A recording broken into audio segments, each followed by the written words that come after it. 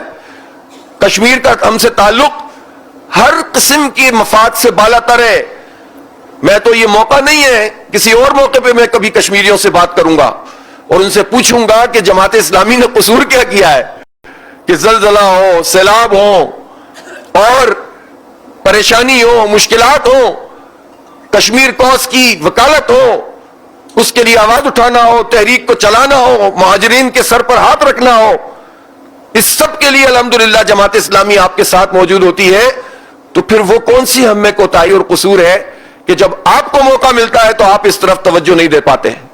لیکن میں آج یہ بات اس لیے نہیں کروں گا کہ ہم نے کشمیر کے لوگوں سے اپنی محبت کا یہ رشتہ کسی الیکشن کے ووٹ کے لیے قائم نہیں کیا. یہ آپ کی مرضی ہے اور آپ کا ظرف ہے کہ آپ جو چاہیں کریں, لیکن ہم یہ کام کرتے رہیں گے, غیر مشروط طریقے سے کرتے رہیں گے, اس لیے کہ اس کو ہم اپنا فرض سمجھتے ہیں, اس لیے کہ ہم اس کو اپنا عقیدہ سمجھتے ہیں.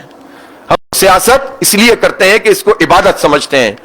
کانت بنو اسرائیل تسوسہم الانبیاء, بنی اسرائیل کی سیاست بنی اسرائیل کے انبیاء کرتے تھے. یہ وہ کام ہے, اس لیے ہم سود و زیاں سے بالا تر ہو کر یہ کام کرتے ہیں اور کریں گے انشاءاللہ تعالی. ہماری خدمات حاضر ہیں.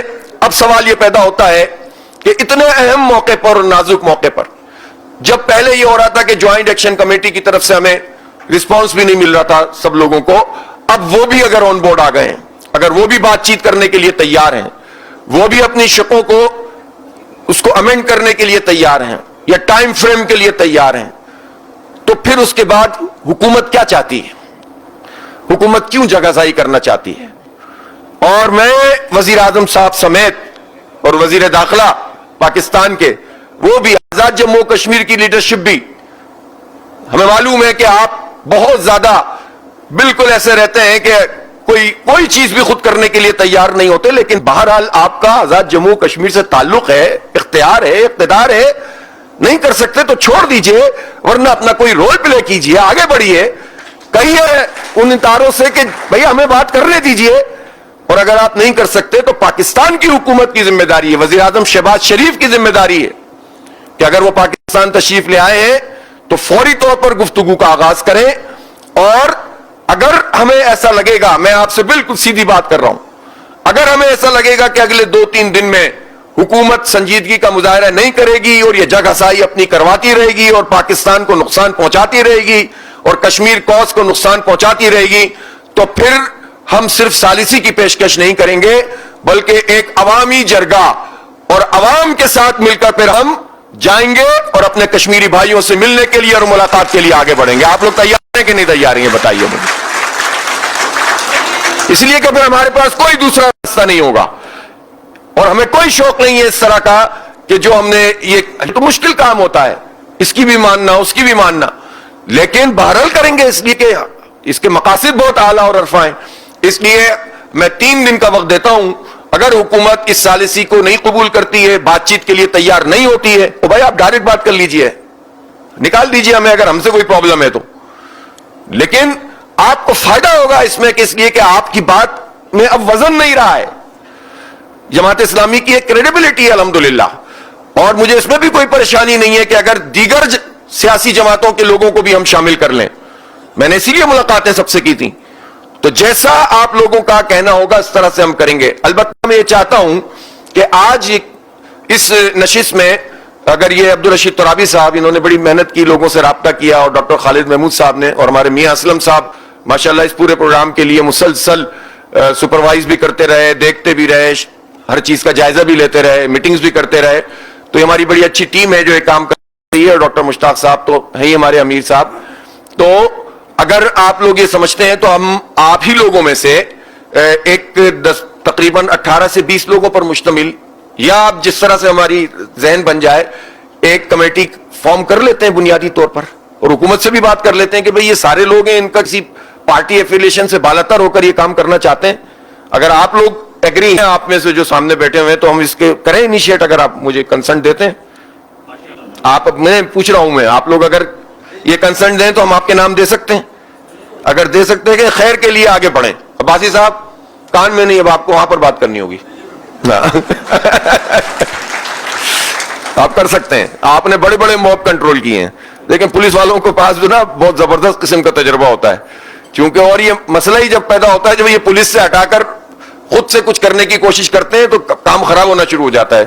پولیس جو ہے وہ بہت اچھی طریقے سے ہینڈل کر سکتی ہے, اس کو لائن اس کو یہ ملی ہوئی ہے کہ گڑبڑ نہیں کرنی اور خون نہیں بہانا اور مارنا نہیں ہے, غلط طریقے سے ہینڈل نہیں کرنا. تو پولیس کے پاس یہ صلاحیت ہوتی ہے, ان کی تو پوری ٹریننگ اسی پہ ہوتی ہے کہ موب کو کیسے ہینڈل کرنا ہے. تو میں سمجھتا ہوں کہ یہ کام ہو سکتا ہے. تو آپ لوگوں کا کنسنٹ مل گیا ہے, ہم اس کو ایک بات کو آگے بڑھاتے ہیں. حکومت سے بھی ہم بات کرتے ہیں دوبارہ, ادارے بھی اگر میری بات سن رہے ہوں گے ان سے بھی میں کہتا ہوں کہ بس اب ضد کرنا چھوڑ دیں, اور کوئی چھوٹا بڑا نہیں ہوتا. بڑا وہ ہوگا جس کی عملداری میں یا اس کی ذمہ داری کے دوران امن قائم ہوگا, جس کی ذمہ داری کے دوران محبت کے زمزمے بہیں گے. نفرتیں جس کے 3 سال کے پیریڈ میں پروان چڑھی تو تاریخ میں اس کا نام کس طرح سے لیا جائے گا کہ وہ فرد تھا, وہ وہاں آیا تھا اور اس 3 سال میں اس نے بیڑا غرق کر دیا. آج وہ جتنا بھی کنٹرول کر کے اوپر اپنی اچھی رپورٹ کر لے, کل اس کے ساتھ تاریخ وہ سلوک کرے گی کہ وہ کہیں پر بھی منہ دکھانے کے قابل نہیں ہوگا. اس لیے یہ بات لوگوں کو سمجھنی چاہیے کہ مدت ملازمت بھی کر کے اپنے SCR بہتر بنانے کی کوشش نہ کریں. جو حلف آپ اٹھاتے ہیں اور اللہ تعالیٰ کے آپ کو جو جواب دینا ہے اس کے مطابق کام کرنے کی کوشش کریں گے, انشاءاللہ یہ معاملہ اچھے طریقے سے آگے بڑھیں گے.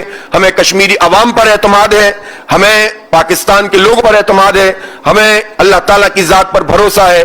انشاءاللہ یہ پائیدار امن کے لیے بات آگے بڑھے گی اور اصل ایجنڈے کی طرف پوری قوم طاقتور طریقے سے آئے گی کہ ہمیں مقبوضہ کشمیر آزاد کروانا ہے. ہمیں اپنی مسائل میں الجھ کر اپنے آپ کو خراب نہیں کرنا.